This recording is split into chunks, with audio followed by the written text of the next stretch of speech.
Hello.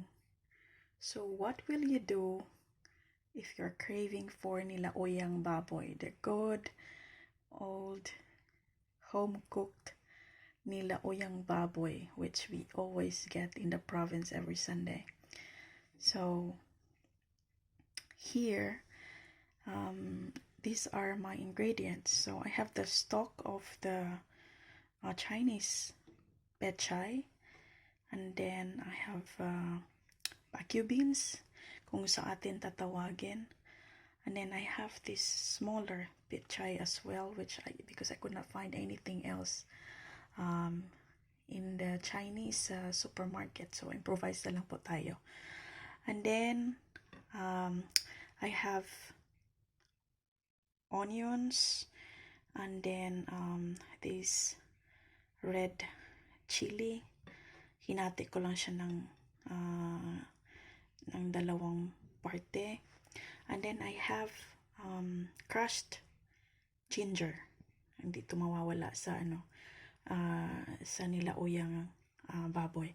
And then I have 3 stalks of lemongrass or citron grass. Lemongrass, tanglad. 3. Maliliit lang to na stalk. So ginawa ko, hinati ko siya ng 2 at inano ng ganito. So parang para hindi siya nagse-separate. So ang gagawin natin ay itong spare ribs, kasi may buto-buto. Mas masarap to sa sa nilagang baboy. So mas masarap sa nilauya. And then ang gagawin ko ay pakukuluan ko muna ito. Tapos yung unang kulo is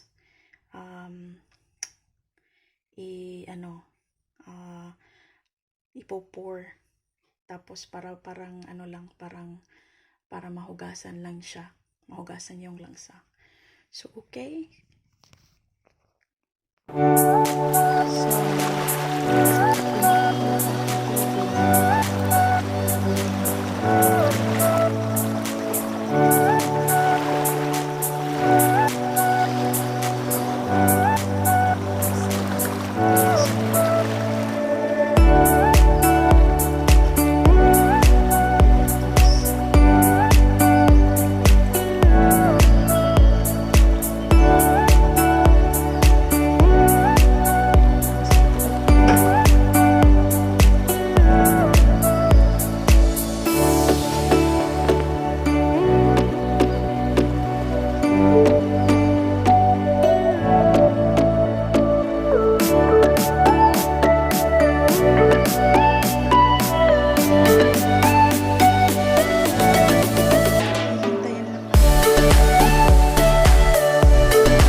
Panibagong tubig.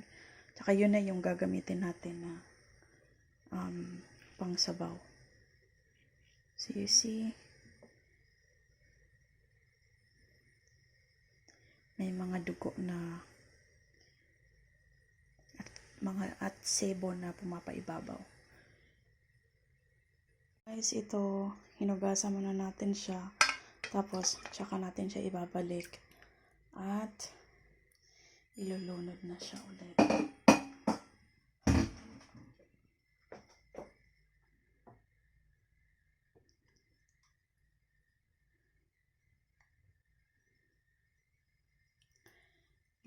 Ilulunod na, and then lalagyan natin ng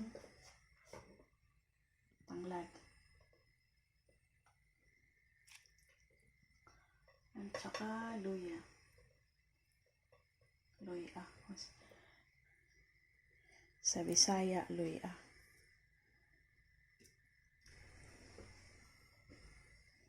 So,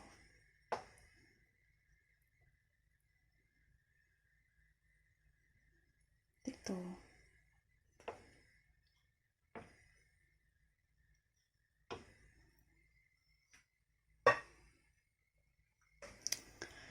Then, pakukuluan. And then, palalambutin. So, palalambutin natin siya Tsaka ilulunod natin mamaya yung mga ibang sangkap natin. Okay. So, ito guys, yung mga sangkap natin. Maglalagay din ako ng magic syrup. Of course, hindi ito nawawala.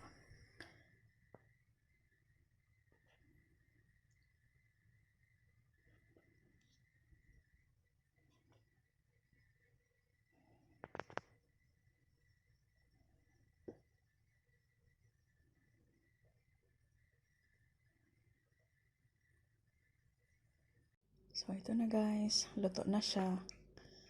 I can finally have my lunch. So, para ito sa nagke-crave ng nilaoyang baboy. At nandito kayo sa abroad, so you have to improvise. Okay din naman yung kinalabasan. So, parang nasa probinsya lang din. Happy Sunday! And until the next video. Bye guys!